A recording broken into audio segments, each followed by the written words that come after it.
Karibu tena mashabiki wa Media Bukavu TV kwa muda wetu habari huyu asubuhi leo mapema tarehe 15 mwezi wa 7 mwaka wa 2026. Kwa majina ni reporter Nelson katika muda wetu wa habari wa asubuhi leo mapema. Mashabiki mahali popote muko, endelea kusubscribe, like, comment kila sehemu popote upo ndani ya Media Bukavu TV. Mashabiki wa media, kwa sasa tunawakaribisha tena ndani ya Media Goma TV mara kwa moja. Kama ni mara ya kwanza kuwa pamoja na sisi ndani ya Media Goma TV, kwa sasa tunawakaribisha, endelea kusubscribe, like, comment ndani ya Media Goma TV. Ukiwa unatusikiliza katika media hizi utaendelea kujua mengi zaidi. Kwa sasa leo kurasa za habari zetu tuko nazo ni mingi zaidi. Kwa sasa kabla nizungumze mengi, mashabiki mahali popote muko, kutokea Lubumbashi, Manyema, Kindu na kutokea sehemu zingine ndani ya Jamhuri ya Demokrasia ya Kongo, na kutokea mashabiki kutokea nje ma diaspora, kutokea upande wa Amerika, Canada, Australia na kutokea nchini Norvege, tunawakaribisha tena mara mengine katika vipendele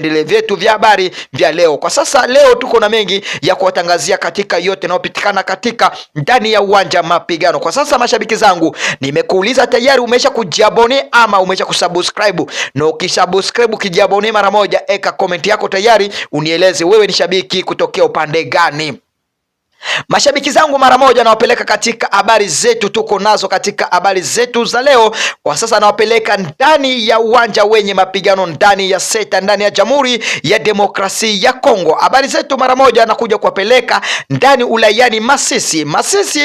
Kwa sasa mapambano yanaendelea kuwaka tangu leo asubuhi muda wa saa 12 asubuhi katika ndani ya seta tofauti katika eneo ya Malemo. Kwa tata niliwaambia kwa sasa eneo ya Malemo imezingatiwa na jeshi la waasi upande moja na wanajeshi wa wazalendo katika upande mwingine. Malemo na kuelekea katika eneo inaitwa Mihanja. Kwa sasa mashambulizi haya imeendelea kuwaka moto kati ya jeshi la Jamhuri ya Demokrasia ya Kongo na wanajeshi wa wazalendo pamoja na jeshi wa M23.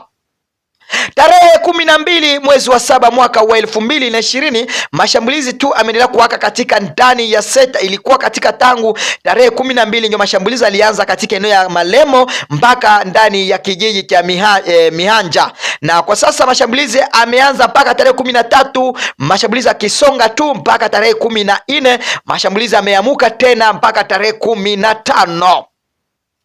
Masisi, eneo ya Kasenyi na katika eneo ya Luki Katavu, mashambulizi tena yameendelea kuzuka katika eneo hizo. Kwa sasa haya mashambulizi yameweka katika muda huyu wanajeshi wa M23 na wanajeshi wa Zalendo wanaendelea kukabiliana katika seta huyu. Kwa sasa mashambulizi haya wanane walianza mashambulizi ili niwapeleke mara moja. Serikali ya Jamhuri ya Demokrasia ya Kongo FARDC ndio walianzisha mashambulizi kuvamia ngombe za wahasi katika eneo ya Kasenyi, Luki na kuelekea eneo ya Katovu. Kumbuka hizi ni eneo zilikuwa zikimiliki waasi M23 kwa sasa mpaka kwa muda huyu mpaka mashambulizi haya wanajeshi wa M23 walishambuliwa katika muda jana tarehe 14, walishambuliwa muda tangu tarehe 13 waliwashambulia muda ilikuwa muda tarehe 14 usubuhi saa 10 wa asubuhi wa usiku wa asubuhi kuamkia tarehe 14 waliwashambulia. Ilikuwa ni muda kabisa saa 10 mapema. Wanajeshi M23 mara moja walirejesha kwa kurejesha ama walipigana. Ilikuwa ni muda wa saa 10 na muda wa saa 6 wa mchana. Kwa sasa mashambulizi haya ilikuwa kiendelea kuwaka moto zaidi, lakini kamanda huyu ama porte parole wa waasi M23 Lawrence Kanyuki ametangaza kupitia mtoto huyu wa risasi umeendelea kupitikana katika ulayani Masisi katika seta tofauti na kusilaumu serikali ya Jamhuri ya Demokrasia ya Kongo kwa kusema kama tayari FARDC inaendelea kuvamia ngombe za jeshi la waasi M23 kwa sasa bila hatia katika sehemu raia population wanaendelea kuishi, kwa sababu mashambulizi haya yanaendelea kushambulia katika muda wa usiku kwa sababu raia population wanakuwa kilala kwa sasa. Na katika habari zingine nakuja kuwapeleka Goma tarehe 14 mwezi wa 7 mwaka wa 2026, serikali ya waasi M23 walipokea wanajeshi watatu kutokea nchini Kinshasa wa gouvernement wa FARDC, majenerali, koloneli na majoro waliingia katika ndani ya Goma kwa sehemu ama kwa mambo ya usalama. Kumbuka serikali ya waasi walikuwa na walikuwa kumbuka, walikuwa na maelewano, ili kwa sababu wanajeshi hawa inabidi waingie katika Goma kwa sasa, ili kuna vitu walikuja kukagua, ili moja kwa sababu ya mfumo inavyoendelea katika harakati wa Goma. Kumbuka waliowaleta ni viongozi wa MONUSCO. Kumbuka MONUSCO imewaleta katika uwanja wa ndege mara moja katika ndani ulayani seta lenye Kavumu, uwanja wa ndege mara kwa moja, na kwa sasa tutakuja kuwapasha mambo haya yanayoonekana katika seta hili. Na kwa sasa kuna mengi, viongozi hao walikuja kukagua ama katika mfumo huyu unavyoendelea katika ndani ya seta ndani ya Goma. Habari mengine kutokea katika seta yenye uwanja mapambano, tunavyoelekea katika eneo hizo, niliwatangazia kuambia kwa sasa mambo inaendelea kubadilika. Kwa sasa serikali ya Jamhuri ya Demokrasia ya Kongo FARDC kutokea upande wa Sud Kivu na kuja kuwapeleka mara moja katika seta ya Sud Kivu huko ndani ya Kalemi. Kalemi mliona mzozo ulioonekana katika ndani ya Kalemi katika upande wa serikali ya Jamhuri ya Demokrasia ya Kongo. Kwa sasa walikuwa kikimbizana na wanajeshi walijiteula kwenye uwanja mapambano na kusema hawataki kurudi kwenye mapigano. Kwa sasa wamechoka na mapigano ya serikali, mapigano inavyoendelea katika upande wa Sud Kivu. Na ni nini ilitokea kusababisha wanajeshi hawa waachane na mapambano haya? Ni jambo lenye kuonekana katika mfumo wa kiserikali lipya. Kumbuka serikali ya sasa lenye mimeanza mfumo mpya. Niliwaambia kwa sasa serikali ya Jamhuri ya Demokrasia ya Kongo ilianza mfumo lenye kunyang'anya wanajeshi wa kiserikali, kuwanyang'anya matelefone ili wasiingie kwenye uwanja mapambano, wako na mambo communication ya telefone kwa moja. Sasa inabidi wabake na radio za kivita peke yao. Na kwa sababu gani hili ilisababisha serikali ichukue uamuzi mapya kwa sasa? Ni kwa sababu serikali ilikuja kuona kwa sasa kuna vitu vinavyoendelea katika uwanja mapambano kwa kisiri bila serikali kutambua, na kwa sasa viongozi kutokea Kinshasa walilazimisha katika wanajeshi wote kuonekana katika seta ya Sud Kivu kwa kuanza kuwanyang'anya matelefone. Lakini ili lileta jambo gani? Wanajeshi walilaumu kwa sababu waliona wanajeshi kutoka upande wa Nord Kivu hao, kwa nini hawanyang'anywa matelefone? Kwa nini wanajeshi wa Sud Kivu njo walinyang'anywa matelefone? Hili ni jambo liliendelea kuleta wasiwasi wanajeshi kwenye uwanja mapambano. Kwa sasa watu wengi wamejilaumu, watu wengi wamejiuliza mengi zaidi. Ndio maana mliona hiyo kelele ama pelele ilionekana katika ndani ya ndani ya Kalemi, mpaka magari zilikuwa zikikimbizana na watu katika ndani ya Kalemi, vijiji tofauti. Kumbuka wale walikuwa ni wanajeshi, walikimbia, waliachana na kijeshi wakakimbia katika. Kwa sasa serikali ilibidi waanze kuwakabiliana nao, lakini na serikali ilianza kufanya operation mara kwa moja. Kumbuka kuna watu wanajifanya ni wanajeshi wa FARDC, lakini wanafanya mambo ya uvamizi, mambo ya ushambulaji kwa kuingilia raia population, kuwanyanyasa. Wanajifanya ni serikali lakini wanafanya mambo ya kuiba. Wengine wanajifanya ni wanajeshi wa zalendo. Kumbuka sasa habari yenyewe nilikuwa nikiwaletea kwa sasa katika mgogoro ulikuwa kipatikana Kalemi. Kwa sasa iliendelea kuleta wasi kwenye raia population kutoka upande wa Baraka na wengine kutokea ulayani Fizi. Kwa sasa hili ni jambo lilionekana kwa raia population kuona kwa sasa kama serikali na mseme inakuja kukomboa, na kwa sasa wanajeshi wanaendelea kuachana, wanajeshi wanaanza kukimbia kwenye seta lenye mapambano. Kumbuka hii ni jambo lenye watu wengi wanaendelea kuwa na wasiwasi moja kwa moja. Habari mengine nakuja kuwapeleka eneo inaitwa Chonka.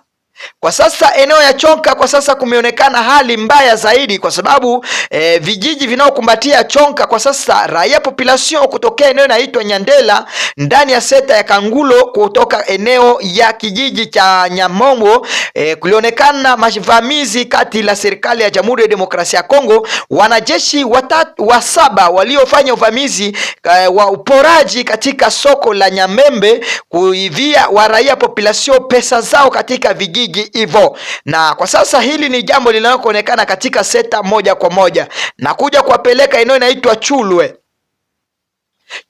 Kwa sasa eneo ya Chulwe kumeonekana uvamizi ya wanajeshi wa wazalendo 5 na wanajeshi watatu walifanya mambo ya kuungana ili waendelee kufanya unyanyasaji. Wanavaa nguo za kijeshi, lakini hawa ni wanyanyasaji, wanaenda kuibia raia. Wanasema hao ni wanaserikali kwa sasa, lakini kwa sasa hao kumbi ni wavamizi. Lakini serikali ya Jamhuri ya Demokrasia ya Kongo kutokea eneo ya Chulwe wanaendelea kufanya operasyon kuwasaka watu hao wanaojifanya wanajeshi, kumbi ni wavamizi, kwa kufanya mambo ya uporaji moja kwa moja na kuja kuwapeleka katika vita hili linaloonekana katika nchini nje huko ndani. Iran na Amerika tangu jana tarehe 14 mwezi wa 7 mwaka wa 2026 katika eneo ya Irani, mashambulizi inayoonekana katika Irani ilishambulia Amerika, na kwa sasa Amerika nao imeongeza vifaa vingi zaidi ili kuanza kushambuliana na Irani. Kwa sasa mashambulizi kati ya Irani na Amerika imeendelea kuwaka moto zaidi. Habari mengine nakuja kuwapeleka katika ndani ya Rusia, Burusi pamoja na nchini Burundi. Mara moja nchini Rusia na nchini Burundi wamekutana kwenye mkataba lenye kufanya kazi kimoja moja kwa kukabiliana mambo yao ya kibiashara moja kwa moja. Kwa sasa hili ni jambo linakamilisha katika nchini Burundi na nchini Burusia mara moja kuungana kwenye mkataba la mambo za uchumi. Na habari mengine nakuja kuwapeleka katika eneo ya Bunia. Kwa sasa imeendelea kuponyeza ama ugonjwa wa Ebola unaendelea kusambaa katika ndani vijiji ifatazo ulayani Bunyi na katika eneo ya Butembo na kuelekea ndani ya seta ya Beni.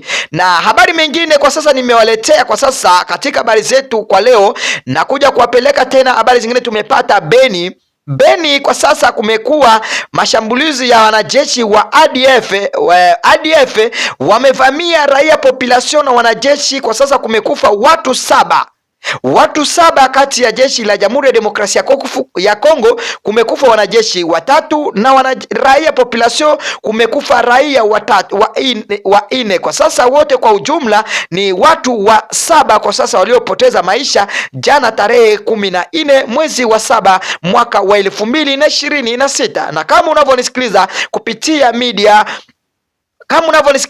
media Bukavu TV ama kupitia media Goma TV, utaendelea kujua mengi yanayopitikana katika ndani wa uwanja wenye mapigano kwa sasa. Na katika muda wetu habari mara moja na kuja kuwapeleka kwa sasa katika eneo ya Mwenga. Habari zetu tuko nazo moja kwa moja. Mwenga mambo yanaendelea kubadilika kwa sasa kati la jeshi la M23 kwa sasa wanaendelea kuingia katika vijiji vinavyokumbatiana na Mwenga Senge na kuelekea katika eneo na katika vijiji vinavyoelekea katika Itombwe na katika vijiji vinavyokabiliana na Itombwe kwa sasa moja kwa moja.